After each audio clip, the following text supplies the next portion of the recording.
Teror hantu penggali sumur.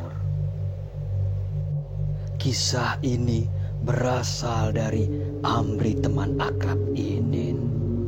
Beliau tinggal di desa Sukamaju. Inin nama aslinya, namun orang di desa memanggilnya dengan panggilan Doyok. Doyok bekerja sebagai buruh harian. Apa saja ia lakoni, dari menjaga kebun orang lain sampai menggali sumur. Doyok orang yang sangat rajin, ucap Amri. Siapapun yang meminta pertolongannya, ia tak pernah menolak. Pada hari Kamis, desa tetangga Sukamaju meminta Doyok membuatkan sumur yang nantinya digunakan untuk kebutuhan masyarakat di sana. Cerita Doyok kepada Amri, sahabatnya. Keesokan harinya, saya melihat Doyok sedang mempersiapkan alat-alat kerja yang dibutuhkan untuk menggali sumur, seperti cangkul, linggis, pengki, dan lain-lain. Saya pun menyapanya. "Yok, jadi hari ini menggali sumur di desa sebelah." "Jadi," ucap Doyok. "Ayo, saya temani ke sana. Sekalian saya mau menemui Ruswanto, salah satu teman di desa sebelah." Setibanya di lokasi penggalian, Doyok langsung memulai pekerjaannya disambut mentari pagi. Hari itu hari Jumat, hari terakhir saya melihatnya. Doyok orang yang terbiasa bekerja sendiri. Tak berlama-lama di situ, lalu saya pun pergi ke rumah Ruswanto, sahabat tetangga desa. Tepat jam 11 sebelum saya pulang ke rumah untuk sholat Jumat, saya singgah kembali di penggalian sumur yang Doyok kerjakan.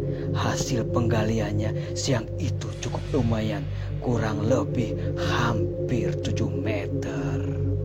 Saya menegurnya, "Yok, sudah waktunya sholat Jumat, kamu gak mau pulang?" "Tanggung Am, baju celana saya sudah kotor, kamu duluan saja," ucap Doyok yang bicara di dalam sumur. Lalu saya pun pergi meninggalkannya. Hari itu saya tak memiliki firasat buruk yang akan menimpa pada Doyok. Sore hari menjelang maghrib, saya melewati rumah Doyok. Tampak sepi, tak ada lampu yang menyala satupun. Saya berpikir mungkin Doyok masih beristirahat di desa sebelah. Keesokan harinya, saya dikejutkan oleh kabar berita kalau Doyok sudah meninggal terkubur di dalam sumur yang digalinya. Saya dan warga langsung pergi ke desa sebelah. Betul saja, Doyok sudah diangkat dari dalam sumur oleh warga di sana. Kami langsung membawa jenazahnya ke rumah, dimandikan, disolatkan, dan langsung dikubur hari itu juga. Sejujurnya, saya masih belum percaya kalau Doyok sudah tiada. Saya berkata di dalam hati, "Yok, kamu secepat itu pergi untuk selamanya." Doyok yang sebatang kara kini sudah tiada, menyisakan kenangan yang tak terlupakan. Baru sepekan kepergian Doyok, banyak terdengar cerita dari desa sebelah. Katanya mereka sering melihat penampakan Doyok di sore hari maupun malam hari. Ia terlihat melintas dekat sumur yang digalinya. Muka dan sekujur tubuhnya banyak berlumuran darah. Baju serta celananya sama persis seperti yang dipakai saat ia menggali sumur, ucap warga desa di sana yang pernah melihat penampakan wujud Doyok yang menyeramkan. Bukan itu saja, siang atau malam warga di sana tak berani melintas tepat di tempat penggalian sumur yang Doyok kerjakan. Teror hantu Doyok pun semakin merajalela. bukan saja di sana, tapi sampai ke rumah warga-warga. Rumah kepala desa pun tak luput oleh teror.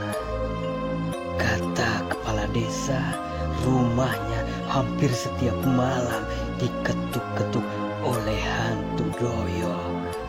Sangat mengerikan dan mencekam. Pengakuan kepala desa yang bercerita kepada Amri. Sepertinya doyok menagih janji upah yang belum dibayar oleh kepala desa tersebut.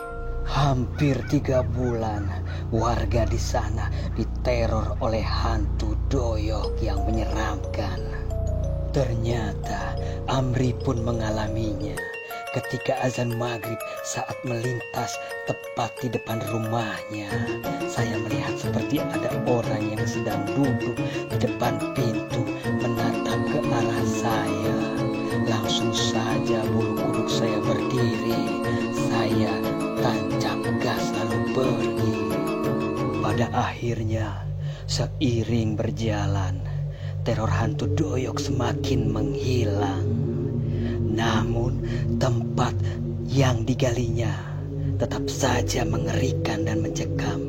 Siapapun tidak berani melintas di situ. Kepala desa dan warga di sana bersepakat untuk menutup sumur yang digali oleh doyok karena sangat mengerikan bila didiamkan. Untuk menghindari hal-hal yang tidak terjadi, maka warga di sana bersama-sama menutup sumur yang sudah digali oleh doyok tersebut. Begitulah cerita Amri kepada kami. Sahabat sejatinya kini telah tiada. Ia hanya bisa memanjatkan doa agar Inin alias doyok mendapat tempat yang layak di surganya Allah Subhanahu wa Ta'ala. Tidak lupa saya ucapkan terima kasih kepada para pendengar setia Tori Official. Semoga cerita ini bisa menemani waktu istirahat kalian. Akhir kata saya ucapkan wassalamualaikum warahmatullahi wabarakatuh.